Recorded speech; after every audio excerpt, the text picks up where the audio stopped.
নমস্কার, আমি মনিকা। আপনারা সবাই কেমন আছেন? আশা করি সবাই ভালো আছেন, সুস্থ আছেন। আজকে 4 জানুয়ারি, আপনার শনিবার। আজকে রাত্রিরে সবার ইচ্ছা হয়েছে গাজরের হালুয়া খাবে। তো ভাবলাম গাজরের হালুয়াটা যখন বানাচ্ছি, তো এই রেসিপিটা আপনাদের সাথে শেয়ার করা যাক।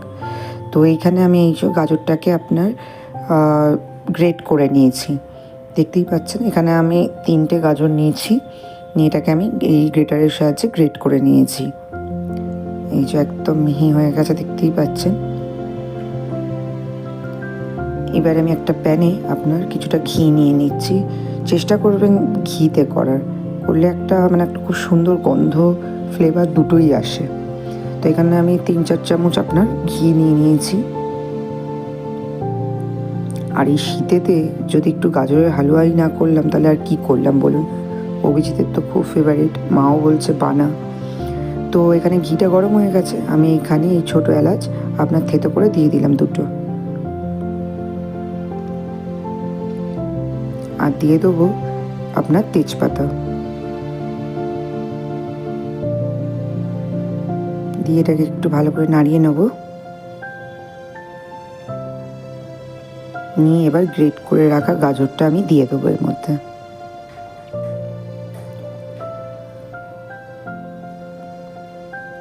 অনেকে অনেক রকমভাবেই গাজরের হালুয়া করে, আমার যেটা ইজি লাগে সেটা ভাবেই আমি করি।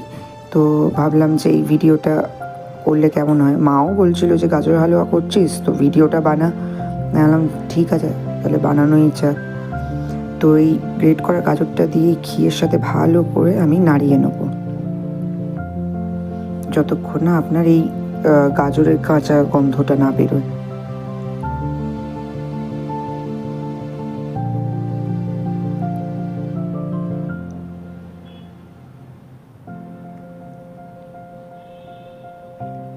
দিয়ে দিচ্ছি সামান্য একটু নুন।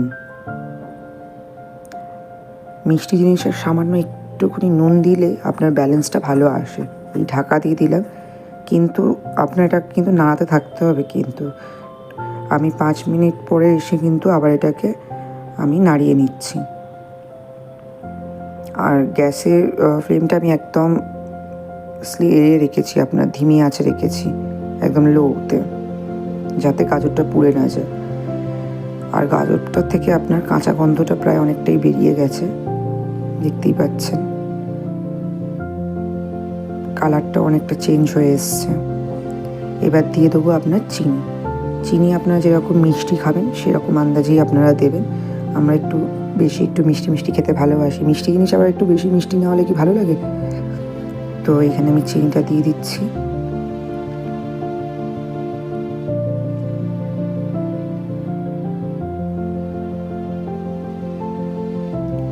প্রত্যেক শীতেতেই আমি 2-3 বার গাজরের হালুয়া বানিয়েই থাকি। তো এটা আমার ফার্স্ট টাইম, এই শীতেতে আমার প্রথম গাজরের হালুয়া বানানো। এটা দিয়ে এই যে চিনিটা দিয়ে ভালো করে নাড়িয়ে নিচ্ছি। আর এই চিনিটা দেওয়ার পরে এর থেকে কিন্তু আপনি একটু জল বেরোতে শুরু করবে।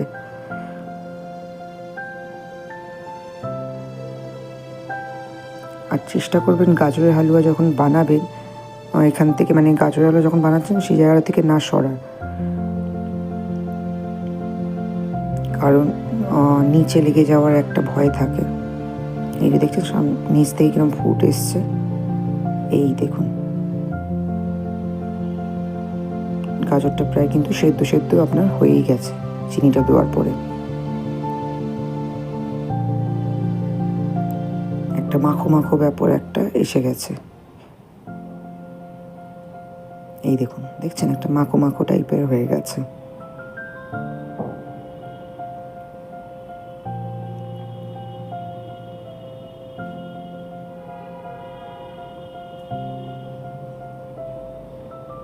আদিও গাজরের হালুয়া খেত না, কিন্তু ইদারিং করে ওরও খুব ভালো লাগে আমার হাতের গাজরের হালুয়া খেতে। এবার আমি দিয়ে দেবো দুধ। আমি দুধটা আগে থেকে জাল দিয়ে রেখে দিয়েছিলাম, এবার দিয়ে দিচ্ছি আপনার দুধটা দিয়ে ভালো করে নাড়িয়ে ছাড়িয়ে নেব। একটু টেস্টটা দেখে নিচ্ছি যে কি কম বেশি আছে, মিষ্টিটা ঠিক আছে কিনা। আর একটু চিনি দিলে এটা ঠিক হবে, ওই জন্য আমি আর একটুখানি চিনি দিয়ে দিচ্ছি।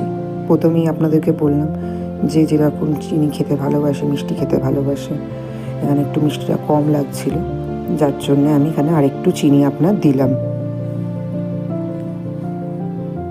দিয়ে আবারও ভালো করে আপনার নাড়িয়ে নিচ্ছি।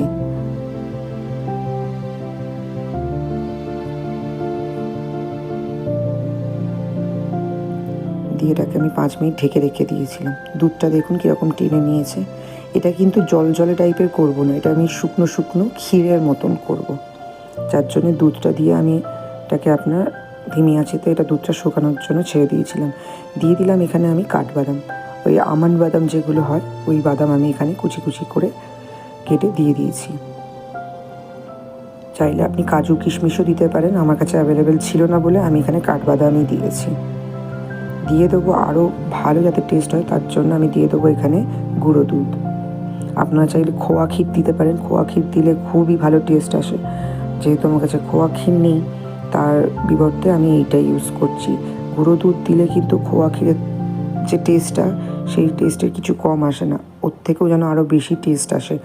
শুধু গাজরের হালুয়া বলে না, আপনারা যদি চান তো পায়েসেও আপনারা কিন্তু ইউজ করতে পারেন, খুব ভালো কিন্তু টেস্ট হয়। এই খোয়া ক্ষীরটা দিয়ে আমি আপনার এই গুঁড়ো দুধটা দিয়ে আপনার ভালো করে নাড়তে থাকবো।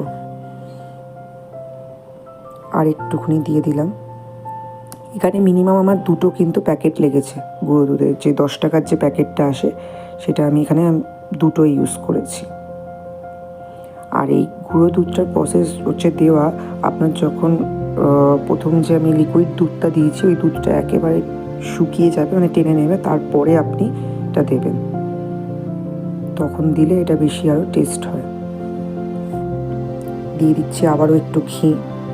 প্রথমেই বললাম এটা পুরো ঘিতে করলেই কিন্তু খেতে বেশি টেস্ট হয়।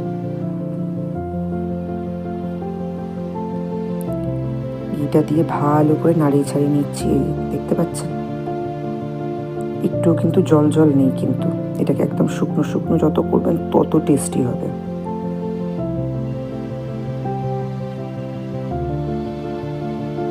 আমাদের কিন্তু গাজর হালুয়াটা প্রায় রেডি। এবার এটাকে একটা আমি টিফিন কৌটোতে আমি এটাকে ঢেলে নেবো, কারণ একটা জায়গায় সেট থাকবে। আর একটুখানি গুঁড়ো দুধ দিচ্ছি, আর একটু আপনার উপর দিয়ে দেওয়ার জন্য আমি কিন্তু রেখে দিচ্ছি।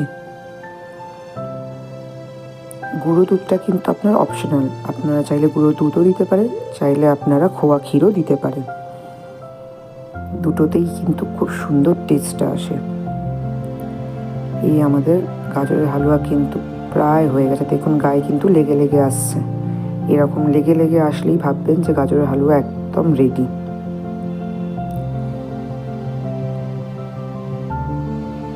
এইবারে এটাকে আমি একটা ছোট টিফিন কৌটোতে ঢেলে নেবো। এই আমি টিফিন কৌটোতে ঢেলে নিয়েছি, আর ওপর দিয়ে একটুখানি আপনার গুঁড়ো দুধ যেটা ছিল ওটা আমি ওপরে দিয়ে দিয়েছি। এটা দিলেও কিন্তু খেতে বেশ ভালোই লাগে। যদি আমার এই রেসিপিটা আপনাদের ভালো লেগে থাকে প্লিজ একটা লাইক করে দেবেন। যারা আমার ফেসবুক দিয়ে দেখছেন প্লিজ আমার ফেসবুক পেজটাকে ফলো করে নেবেন। যারা আমার ইউটিউব দিয়ে দেখছেন প্লিজ আমার ইউটিউব চ্যানেলটাকে সাবস্ক্রাইব করে নেবেন। রেসিপিটা ভালো লাগে আবারও বলছি প্লিজ লাইক করে দেবেন। সবাই সুস্থ থাকবেন, ভালো থাকবেন। দেখা হচ্ছে আবারও একটা অন্য ভিডিওতে। এখন আমরা এই গাজরের হালুয়ার আনন্দটা নিই। চলুন, tata, bye bye, good night.